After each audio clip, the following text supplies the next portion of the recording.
हरिद्वार में सोमवार को भोजन माताओं ने अपने मानदेय में वृद्धि और बेहतर सुविधाओं की मांग को लेकर जिलाधिकारी कार्यालय परिसर में विरोध प्रदर्शन किया है।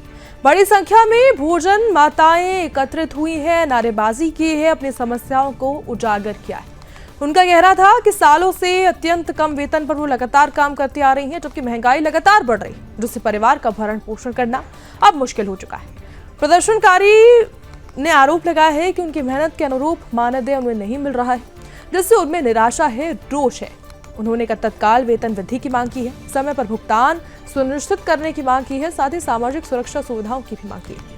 उनका कहना है कि ये मांगे केवल उनके जीवन और परिवार की आवश्यकताओं के लिए नहीं है, बल्कि उनकी समानुभूति और सम्मान के लिए भी बेहद महत्वपूर्ण है। भोजन माताओं ने चेतावनी भी दी है कि अगर उनकी मांगों पर शीघ्र सकारात्मक कार्रवाई नहीं हुई तो वे आंदोलन की ओर बढ़ेंगी। तेज करने के लिए वो मजबूर हो जाएंगे आंदोलन को।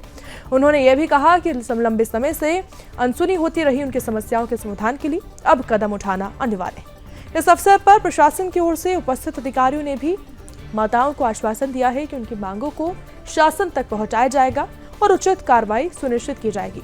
अधिकारियों ने यह भी कहा है कि वे संबंधित विभागों के साथ संवाद कर समस्याओं का निराकरण कराने का प्रयास करेंगे।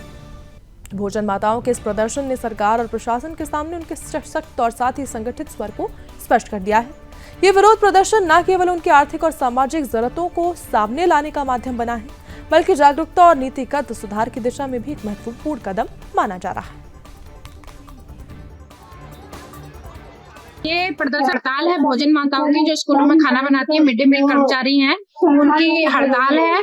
और ये पूरे उत्तराखंड की भोजन माताओं की हड़ताल है। हड़ताल है कि जो हमारी मांगे हैं कि हम सरकार से लंबे समय से मांग कर रहे हैं कि हमारा वेतन बढ़ाया जाए। तो 3000 रुपए 2026 में मिल रहा है।